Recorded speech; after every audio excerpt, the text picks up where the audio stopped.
Oh, hey, good morning. Just digging the moon. God, the music's so good. What's up, everyone? Aaron Negler here, Packers Daily, Cheesehead TV on the social channels. Good to see everybody already in the comments talking about free agents and salary caps and franchise tags and what have you. It's that time of year. It's the off season, but that doesn't mean Cheesehead TV isn't talking about the Packers. 365 days a year. We are devoted to Green Bay Packers fans worldwide. I am pumped up, ladies and gentlemen. I have no idea why. I just am. I had a nice hit with Zabe and the guys over at 97.3 The Game. Like, you know what? Here's something. So, whenever you're doing these radio hits, you're appearing on a radio show, you're always kind of waiting for the introduction for your segment, blah, blah, blah. And then the host says, we're joined by so-and-so, and then off you go. And every week I think, man, I want that thing. We got to produce that for Cheesehead TV where they have that the voiceover guy doing 97.3 The Game, cheeseheadtv.com with Aaron Negler. I need one of those. Corey, can we get on that? That'd be great. Thanks. Mark, good morning. Joey, hello. Colby, it's your birthday. Well, happy birthday. Go Pack Go. That's what I'm talking about. Let's do it. Let us do it. Morning, Sandy. How are you? David, hello. The title is making me picture J.K. Scott and Crosby playing tag in the locker room. David, that's not the tag I'm talking about. You know I'm talking about the franchise tag, you tease. Rusty, what's up, man? Morning, Nags. From what I read this morning, we could receive a 4th, 5th, and 6th round pick for Fackrell, Bulaga, and Martinez. Pretty neat stuff. Thoughts? Thoughts? I have no thoughts. You guys know this. If you ask me if I have thoughts, I generally have no thoughts. But yeah, there's a good chance they're gonna have a number of draft picks via the comp formula due to the guys that they lost and the fact that they didn't really sign anyone of note as far as contracts handed out. Kirksey was very minimal and Funchess was very minimal, although I don't think Funchess counts towards the comp pick formula because he opted out. But yeah, they should be able to get at least 2 draft picks. They'll all be day 3 picks, I would suspect. But yeah, I'm all for it, especially following a year where we didn't get any because they were so active in free agency the previous year. Klondike, nobody needs thoughts on that. Johnny, seeing Rob Dawski say the Packers are going to be in on Will Fuller. Maybe he is their big signing. Makes a lot of sense. I saw Rob's hit this morning on ESPN.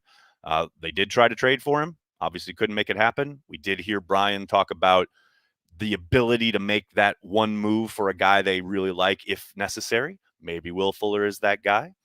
I tell you what, that'd be pretty exciting watching Fuller opposite Devontae Adams. You talk about cooking with gas, and then you throw in MVS and his deep playability. Oh, baby. I'm in on that. Mo Nation, what's up, man? Nice for the super chat. Who's your favorite Packer on the team right now? Corey Linsley for the next week and a half, probably. After Corey, that's a good question, man. Probably Aaron Jones. He's probably out the door too. So I don't know, man. And then David Bakhtiari, and he'll stick around for a while. So those are my top 3. How's that? Green and Golden Tate. Golden Tate isn't going to happen. I put a maybe out there on Twitter last night because I do think they'll keep their options open, and Golden will probably come cheap. And who knows what happens if Brian's making phone calls and wants to augment the wide receiver position, but I don't think that's going to happen. I don't want Fuller. He's too injury prone, and he's taking drugs. He's taking drugs. I mean, I don't know. I know he's suspended, but that doesn't always necessarily mean you're taking drugs. Sometimes you're taking a masking thing for some kind of supplement, that is pre-approved, but not like you didn't read the label kind of thing, or the permissions, the list that the NFLPA sends out of, okay, these are the banned ones and these are the okay ones. Maybe that changes and you get the wrong thing, blah, blah, blah. There's a million things that could be about. Neither Tate or Fuller are what we need. Slot guy. I mean, when have the Packers ever valued that type of player? I mean, they drafted Randall Cobb, and that's kind of as close as they've gotten in the last couple decades, but they like big, strong guys at the wide receiver position. Slot guys, third down backs, that is not the way they operate in Green Bay. Just isn't, man. I've been wishing for a scat back slasher kind of jitterbug, whatever you want to call it, out of the backfield for decades, and they just haven't gone that route. Same thing with the slot receiver. We've been talking about slot receivers coming to Green Bay for what feels like generations. It's not how they operate, man. They like big, strong guys. And Will Fuller fits that bill. He's a big, strong dude, and he can fly. So to me, that makes sense. The Horn in Minnesota is part of ISIS. Disgusting. Dustin, that is one hell of a super chat. Thank you for the support. Packers fans have a ton to be thankful for. Can we just appreciate the greatness we've witnessed for nearly 30 years? Duke, you know I agree with that sentiment. I understand there are people who are always going to be pissed and upset and think that they're not doing enough. They're not trying to win, which is the fucking most hilarious accusation you could throw at 1265 Lombardi. Yeah, I mean, I appreciate it. I have an ability to look back and see what they've accomplished and really enjoy the fact that they've won 2 Super Bowls in the recent kind of version of the Packers. You know, been to 3, probably should have been to 4. Thanks, Brandon. You know, for a guy who grew up with decades of futility, I enjoy every moment of it. And yeah, that doesn't make the losses in big moments, say 4 NFC Championship games, doesn't make it any worse. It doesn't make it any easier. But you know, then you move on. You appreciate what you got. At least I try to. I'm different. I'm built a certain way. Nuclear Family, thanks for the super chat. I prefer Curtis Samuel to Fuller. Why not tag Aaron Jones? $8 million is cheap, and if you trade him, it's basically a free draft pick. Am I wrong? Am I wrong? No, Walter, you're not wrong. You're just an asshole. No, I'm kidding. That's a line from Big Lebowski. You'd prefer Curtis Samuel to Fuller? I'll let Brian know. I mean, it's clear the Packers have the bee in their bonnet for Fuller. And I would suspect some of that is driven by Matt LaFleur, having coached with him way in the past. But, you know, we all have our ideas of what we would do, but that, you know, that doesn't really matter. The Packers, I think it's pretty clear, like Fuller, the player, and are excited about the prospect of getting him in their offense. Now, does that mean they'll shut their eyes or completely close off the possibility of a Samuel or somebody else? No, not necessarily. Well, they're going to do their due diligence. They're going to do their work. But much like Snacks, when it was very clear that Brian wanted to get Snacks on the team, took a year, but he did it. With Fuller, pretty similar. I'm interested to see if the same gumption applies to Tomlinson if he hits the market. I don't think you can do both, Fuller and Tomlinson, given the cap situation. I would prefer to bring a defensive tackle in to help Kenny over a wide receiver. That's just me. But sure seems like Brian has got his sights set on Fuller. We'll see if it happens. And why not tag Aaron Jones? You know, I'm for it, but I get the kind of the downside being, you know, you're creating a not a hole because you're solidifying a part of your salary cap that if you can't trade him, I mean, I guess they would probably only tag him if they had a deal in place to trade him, or tag him and let him play on the 1-year deal, or tag him and try to work out a long-term extension. Those are all possibilities. You know, I get the idea of they've really shied away from using it, the tag. I do think this is a very different year, and I think that might open up the possibility that they tag him, but I think I'd still be surprised if it happened. But that's just me. Cameron, thanks for the super chat. Do you think we see how free agency shakes out, then after the initial week, see if a team who missed out on a guy they wanted and maybe trade Preston or Dean or someone else for picks? No. No one's trading for Preston and his contract, and no one's trading for Dean Lowry, period. Yeah, no, I don't see that at all. Fuller's going to Arizona, probably. Clark sous chef season. Walter knows what's up. Walter's there. We're here. Walter, we're here. Get everybody else there. Thanks. I'd tag Lindsley over Jones. No, you wouldn't, because the tag for a center is the same as a tag for any offensive lineman. So that includes left tackle prices, which, that's how the tag is driven as far as what the number is. It's the average of the top 5 salaries in the league. You're not tagging Corey Linsley, as good as he was last year, for the average salary from the top 5 left tackles in the NFL. That is not happening. What about AJ Green on the cheap? No. Surprised we haven't released Preston? No. I don't. I said this basically through the end of the season, the start of the offseason. People are so quick to want to release guys, and sometimes, yeah, that happens. Like, look at Kirksey, look at Wagner. Like, yep, sometimes you will release them, but I'm not surprised they haven't released Preston. He did some good things for them, especially down the stretch last year. I get his production was off and has taken a precipitous hit comparative to last season, to 2019. I don't think you just junk him, though. I don't think it's just, oh, we got to cut bait. He's completely lost it. I think that's wildly inaccurate. I think you definitely got to get more out of him. I think putting him in a rotation will certainly help. It seemed to at the end of the season. You definitely want his pressures up. You definitely want the sack number to go up. But as an overall football player and what he adds and he brings to the defense, and don't forget, it's a new scheme. Hopefully we don't see him split out trying to cover tight ends and running backs on the perimeter. But yeah, I don't. I guess I do understand what drives that kind of question, but it's just like he's a good football player, and I understand he had a bit of a disappointing start to the season. But if you look at the entirety of the season he put together, he's a good football player, man. I get that it's you look at the cap number, and this is the plague of modern fandom, is like everyone's trying to play general manager. And I get it. It's the offseason. It's what we talk about. Totally understand it. It's the whole reason a website like Cheesehead TV can exist. So I'm not dismissing it. I'm not, poo-pooing it. I get why the interest is there and why people ask these questions. But it's like Brian said, no, I think we see him back, and that should be it, right? Like, good football player, had a down year, going to bring him back again. He'll probably be better than he was last year. Probably.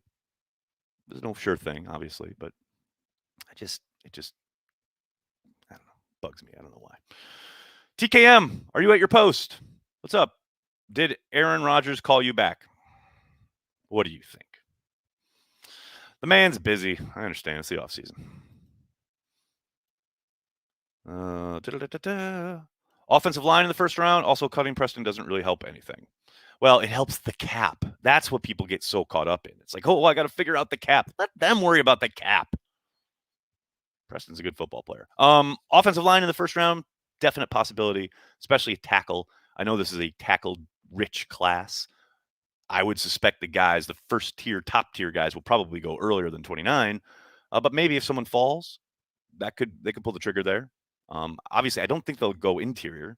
They have, I think, a good kind of idea of what they want to do along the interior of the line. But tackle, I think, is a spot, especially with Bakhtiari's injury. Who knows how he comes back? That's somewhere they could look. I don't doubt that for a second. Andrew Ware, thanks for the super chat. Should have been 5. Thanks, Brett. Favorite team ever? Mine would be the 66 team. My dad loved to tell people that not only did I know the 96 starting lineup, but I also knew the 66 team. You're like Corey Benke. He'll start talking about the 40s championship teams or shit. And I'm just like, thanks, man. Cool. Favorite team ever? It's kind of a cheat, but it's always going to be the 96 team because of what they represented as far as bringing Green Bay completely back from hell and Siberia that was Green Bay Packers football for most of my life growing up. So that 96 team was special, man.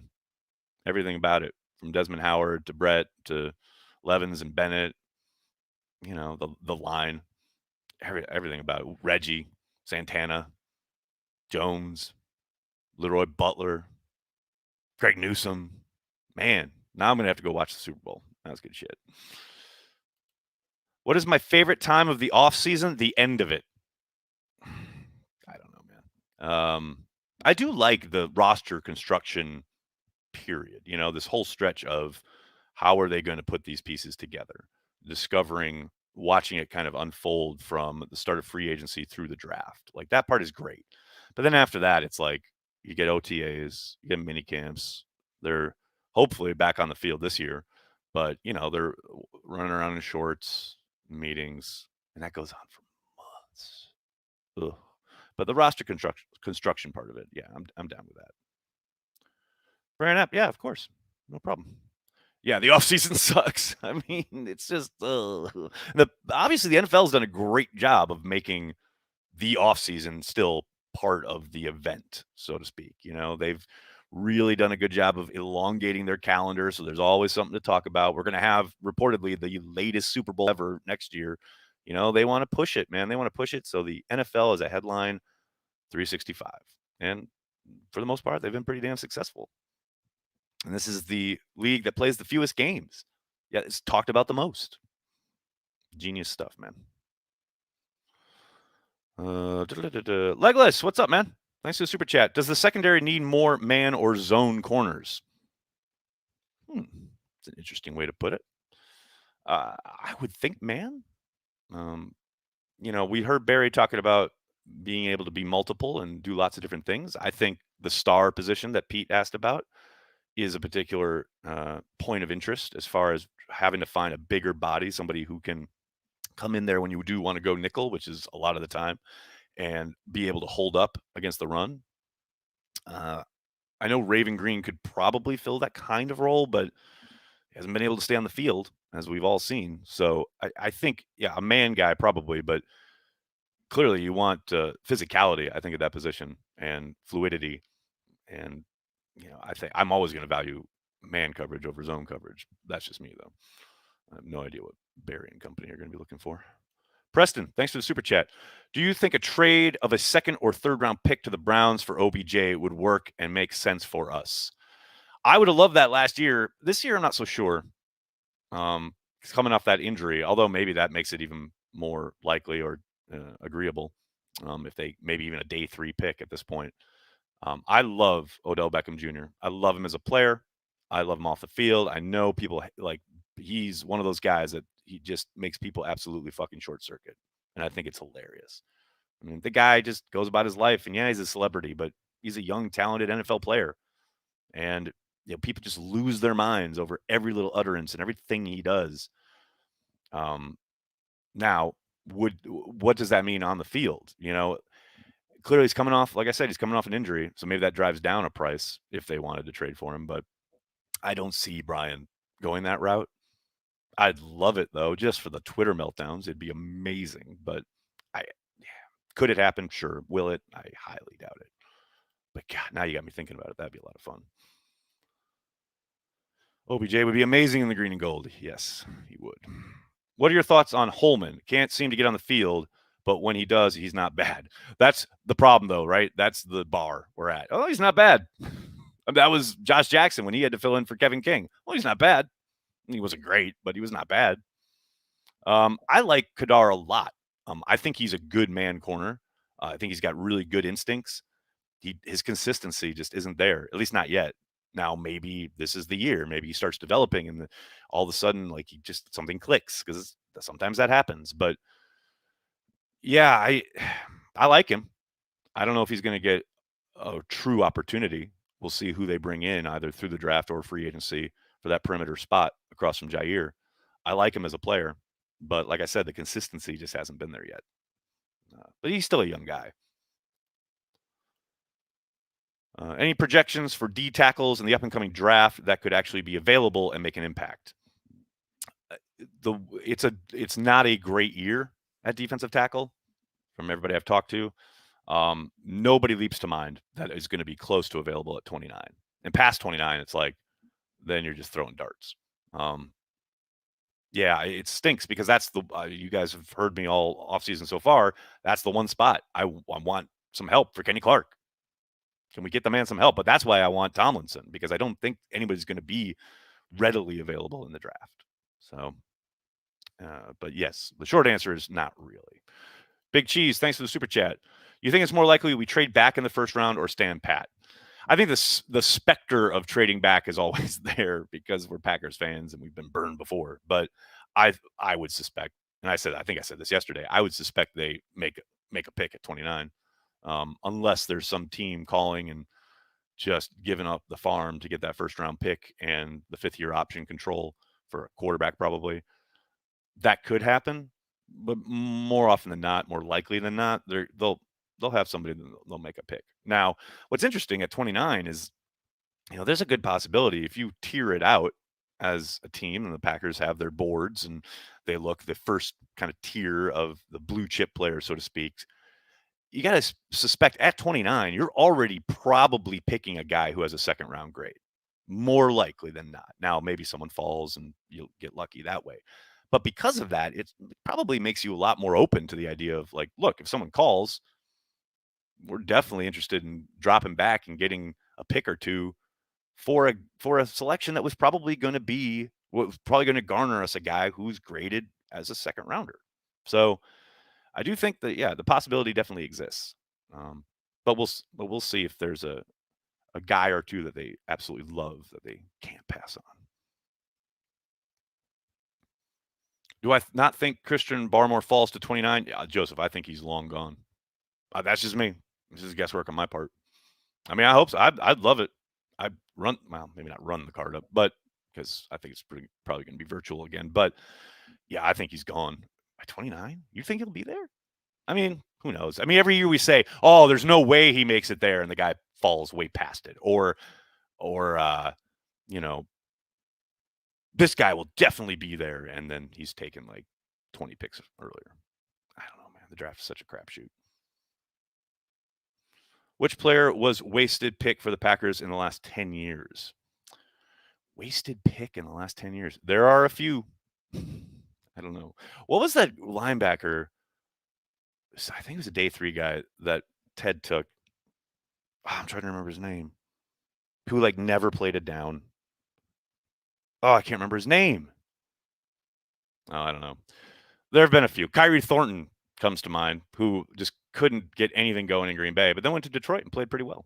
But he was definitely a wasted pick in Green Bay. I don't know, man. But that's, every team has that. Like most GMs are selecting guys, and more often than not, many of those guys do not work out. That's just the NFL. But truly wasted picks, hopefully those are rare. Oh, all right, guys. I'm going to have to get going. I can't thank you enough for hanging out, talking Packers each and every day here on Cheesehead TV. Please do me a huge favor. Hit like on this video, subscribe to the channel, and then tell your friends, tell your family. Cheesehead TV. We are devoted to Green Bay Packers fans worldwide. Thanks a lot, everybody. Have a great day. Go Pack Go.